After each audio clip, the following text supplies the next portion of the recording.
جب کامیابیاں ملنی شروع ہوتی ہیں تو آپ کا حوصلہ اور بڑھتا ہے اور آپ اور زیادہ محنت کرتے ہیں. تو یہ بڑا سیدھی سی بالکل. لیکن کچھ لوگ ایسے کچھ ہو جائے وہ اپنی جگہ سے ٹس سے مس نہیں ہونا, بس یہیں بیٹھے ہیں اور ہم تو یہیں بیٹھے رہیں گے, ہم نے نہیں جانا کہیں. اصل میں یہ حالات پہ بھی ڈیپینڈ کرتا ہے نا. بعض لوگ ایسے ہیں جو ان کی مجبوری ہوتی ہے, فیملی کی مجبوری ہوتی ہے, گھر کی مجبوری ہوتی ہے, پیسوں کی مجبوری ہوتی ہے, وہ کسی اور جگہ موو نہیں کر پاتے. لیکن ان کو یہ چاہیے کہ وہ اپنے نا امید نہ ہوں. دیکھیے اللہ تعالیٰ اور ہمارے رسول پاک نے یہ بار بار تلقین کیا ہے کہ نا امیدی گناہ ہے, مایوس ہونا گناہ ہے. اللہ تعالیٰ پر مکمل اعتماد رکھیں. آپ پہلے دیکھیں آپ کیا غلطیاں کر رہے ہیں, آپ کیا ویکنیسز آپ میں ہیں, اور یہ بھی انالائز کریں کہ آپ میں کیا اسٹرانگ پوائنٹس ہیں. اور جس کام کو آپ کر رہے ہیں وہ بار بار بدلیں نہیں. ایک کام آپ کرتے رہیں, کچھ عرصہ آپ کو محنت میں لگے گا, لیکن اس کے بعد آپ کو سکسیس ملنی شروع ہو جائے گی انشاءاللہ. بالکل, یہ بہت اچھی آپ نے بات کی ہے. اچھا, آپ نے ابھی ذکر کیا جی آپ میں آیا ہوگا. میں یہ کہہ رہا ہوں ہمارے ساتھ تو ایسا ہی ہوگا. جی جی بالکل. دیکھیں نا, میں یقین کریں مجھے بھی ہر ہفتے اس پروگرام کا انتظار رہتا ہے. صرف ہمارے سننے والے نہیں سیکھتے, میں بھی سیکھتی ہوں. بس کوشش کرتے ہیں جی, میں تو خود ابھی سیکھ رہا ہوں. تو یہ اللہ کا شکر ہے کہ لوگوں کو باتیں پسند آتی ہیں, اور میری بالکل. کوشش بھی یہی ہوتی ہے کہ جو بات بھی کی جائے وہ لائٹ انداز سے کی جائے تاکہ آپ لطف بھی ہوں. اور ویسے بھی جملے تو مطلب یہ میری فطرت میں شامل ہیں. اللہ بالکل. بھی بنایا پھر تھا نا, مزے تو بالکل خمیرے میں حاضر دماغ بھی ہیں, حاضر میں کھولا جواب بھی ڈال دیا تھا ہیں. بتا تھا. ہاں. جی اب اچھا, آپ نے بات کی کہ ابھی بات جو ہو رہی تھی کہ مایوسی جو ہے وہ کفر ہے. ہمارا معاشرہ مجھے ایسا لگتا ہے کہ مایوسیوں کی طرف نہ دھکیلا جا رہا ہے, اور ہم اس چیز کو ہم نے اللہ پہ توکل کرنا چھوڑ دیا ہے. کیا اس کی وجہ یہ ہے کہ ہماری جو مایوسی بہت بڑھ رہی ہے, اسے ذہنی مینٹلی ہیلتھ پر بڑا برا اثر پڑ رہا ہے, اور اس کے ساتھ جسمانی ہیلتھ پہ بھی. دیکھیے بدقسمتی کی بات یہ ہے کہ ہمیں آج تک ہم اپنی راہ کوئی سیٹ کر نہیں پائے 75 سال میں. اچھا ایک چیز آپ ہمیشہ سمجھ لیجئے کہ انفرادیت کوئی چیز نہیں ہوتی. آپ اچھا. پہ جو اجتماعیت ہوتی ہے نا, اس کا اثر وہ انداز ہوتی ہے آپ پہ. مثلا گھر کا آپ کا جو ماحول ہے وہ آپ پر اثر انداز ہوگا, ٹھیک ہے نا. معاشرہ جو ہے وہ آپ پہ اثر انداز ہوگا, اور ملک کے جو حالات ہیں اوورآل وہ آپ پر اثر کریں گے. انفارچونیٹلی مطلب مجھے اچھی طرح یاد ہے کہ 1980s تک ہم جب بھی بات کرتے ہیں نہیں انشاءاللہ ہر چیز ٹھیک ہو جائے گی, دیکھیں فلاں کام ہو رہا ہے, فلاں ہو رہا ہے, یہ ہو رہا ہے, وہ ہو رہا ہے. اب یہ ہے کہ لوگ مایوس اس لیے ہو گئے کہ ہر مرتبہ ایک نئی امید لوگ مانتے ہیں کہ جی نئی گورنمنٹ آئی ہے یہ ہوگا, فلاں لیڈر آیا ہے اس نے بڑی بڑی باتیں کی ہیں وہ یہ کرے گا. لیکن جب انہیں مایوسی ہوتی ہے تو ظاہر ہے کہ پھر اس کے بعد وہ تھوڑا سا متزلزل ہو جاتے ہیں. وہ سوچتے ہیں کہ کس پہ بھروسہ کریں, کس کی بات پہ اعتبار کریں. تو اب وہ اس حد پہ ہم آ گئے ہیں کہ جہاں پر ہم نا امیدی کی طرف جا نہیں رہے ہیں بلکہ ہم نا امید ہو گئے ہیں. لوگ یہ کہتے ہوئے میں نے پہلی دفعہ لوگوں کو سنا ہے اپنی زندگی میں, نہیں جی وہ نہیں کچھ نہیں ہونا جی, ایسے ہی رہنا ہے, ٹھیک ہے نا. تو یہ ہے کہ یہ جب تک آپ کو, اور یہ ہمیشہ ٹرکل ڈاؤن ہوتا ہے اوپر سے.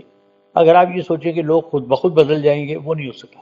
یہ تو اللہ تعالیٰ ہمیں کوئی ایسا لیڈر بھیجے, کوئی ایسی گورنمنٹ ہمارے پاس آئے. کچھ میں کبھی کبھی ایک چیز پہ حیران ہوتا ہوں, اور خود بھی میں کبھی بڑا افسوس کرتا ہوں کہ 24-25 کروڑ لوگوں میں کیا 100 لوگ بھی ایسے نہیں ہیں جو صرف ملک اور ملک کا سوچیں؟ کیا صرف وہ لوگوں کا سوچیں؟ کیا وہ لوگوں کی بہتری کے لیے پلان بنائیں؟ اگر ایک شخص طیب اردوان جو ہے وہ ترقی بن سکتا ہے, لی کوان یو سنگاپور کو, ایک چھوٹے سے جگہ کو, ایک گاؤں کو وہ ایک جدید ترین شہر میں تبدیل کر سکتا ہے, مہاتیر محمد اگر ملائیشیا کی زندگی بدل سکتا ہے, تو کیا ہم میں کوئی ایسا بندہ نہیں ہے جو ایک دفعہ کو سوچے کہ جی باہر میں جائے یہ کرسی, میں اتنے عرصے رہوں گا, اگر میں نے محسوس کیا کہ لوگ میرے ساتھ کوآپریٹ نہیں کر رہے تو میں ریزائن کر دوں گا. ہم تو کہتے رہیں بیٹھے رہیں. اور بار بار آئیں اور بار بار آئیں. میں پتہ نہیں کیا ہمارے کچھ, یا تو ہم میں مینوفیکچرنگ فالٹ ہے کوئی, یا ہم ذہنی طور پر اتنے ناکارہ ہو گئے ہیں، یہی باتیں ہیں. لیکن جب تک یہ کام نہیں ہوگا، جب تک میں سمجھتا ہوں کہ اسی دائرے میں ہم گھومتے رہیں گے. اور بار بار آنے کی وجہ کیا ہے؟ عوام سے محبت تو نہیں ہے کم از کم؟ اصل میں دیکھیے ایک پیسہ، چیز ہوتی ہے جسے کہتے نشہ، ہیں بھیڑ کرسی کا. بھیڑ چال. وہ یہ ہے وہ پیسے والے لوگ ہیں نا، انہیں نشہ چڑھ گیا شروع میں. کوئی چیک نہیں تھا، ٹھیک ہے جی، کوئی احتساب نہیں تھا، کوئی پکڑنے والا نہیں تھا. اچھا انہوں نے وہ ایک مافیا بن گیا اس میں، یعنی اب ہمارے زمیندار بھی شامل ہیں، ہمارے سیاستدان بھی شامل ہیں، ہمارے صنعتکار بھی شامل ہیں. اچھا اب ظاہر ہے جب آپ کے پاس پیسہ آ جائے نا تو پیسہ آپ کو پھر آپ اور زیادہ آپ خسیس کنجوس ہو جاتے ہیں. آپ یہ دیکھ لیجئے، آپ کہتے ہیں کہ یار یہ کہیں جائے نہیں، فلاں لے جائے، آپ کو خوف نہیں لگتا ہے ہر طرف. تو پھر آپ کو بچانے کا اور اسے مزید بڑھانے کے نئے نئے طریقے ایجاد کرتے ہیں اور ڈھونڈتے ہیں. اس مافیا نے کہ یار اگر اس ملک میں تعلیم زیادہ ہو گئی تو لوگوں میں شعور آ جائے گا. اگر شعور آ گیا تو لوگ کہیں گے بھی یہ کیا ہو رہا ہے، لوگ آپ کے سامنے کھڑے ہو جائیں گے. انہوں نے کہا کہ تعلیم کو ختم کر دو. ابتدا میں آپ دیکھیں 20-25 سال پاکستان کا تعلیمی جو معیار تھا وہ دنیا کے بڑے بڑے جو ادارے ہیں، تعلیمی ادارے، ان کے ٹکر کرتا، ٹھیک ہے نا. ایک شخص جو انگریزی ڈرافٹ کرتا تھا اس میں آپ غلطی نکال نہیں پاتے تھے. آج آپ ایک ماسٹرز کیے ہوئے شخص کو کہتے ہیں کہ بھائی یہ ذرا لیٹر ڈرافٹ کر دو، کبھی بھی نہیں. 25 نظر آئے. بالکل آپ کا تعلیمی معیار ختم کیا گیا. اس کے بعد انہوں نے سوچا کہ جی پاکستان کی قوم میں ریزیلینس تو ہے، یہ سخت جان قوم ہے، اب اس کو جو ہے نا مورلی توڑا جائے. تو آپ نے کیا کیا گیا، چرچل نے اپنی ہسٹری میں لکھا تھا کہ کسی قوم کو ختم کرنا ہو تو آپ اس کی تاریخ کا جو شعور ہے وہ اس سے چھین لیں، اس کے نظریے سے بے نیاز کر دیں اور اسے جو ہے اخلاق سے عاری کر دیں. یہ 3 کام آپ کریں. آپ دیکھیے 3 کام ہمارے ساتھ ہوئے. آپ نے لوگوں نے پھیلانے پہلے ٹیلی ویژن پہ تاریخی ڈرامے آیا کرتے تھے، تاریخ کے بارے میں بتایا جاتا تھا. واقعی پھر آہستہ آہستہ وہ ختم ہو گیا. لوگوں نے اچھا اس کے بعد نئی نسل میں یہ بات پھیلائی گئی وہ جی اسلامک ہسٹری جو ہے وہ ایگزیجریٹڈ ہسٹری ہے، بہت زیادہ بڑا چڑھا کے بیان کیا گیا ہے، ایسا ہے نہیں، ٹھیک ہے نا. اچھا بہت سے لوگوں کو میں نے اپنے کانوں سے بچوں کو کہتے سنا، اور یہ دیکھیں ہم اقبال کو کیا پڑھیں، اقبال کی شاعری میں تو سوائے نیزوں اور تلواروں کے کچھ ہے ہی نہیں. بھائی جان کہ جس طرح میں نے آپ سے کہا کہ میرا تو تاریخ پہ عبور ہے، میں اس پروگرام میں بھی ایک بات کہی تھی، آج میں پھر دہراتا ہوں نئے سننے والوں کے لیے.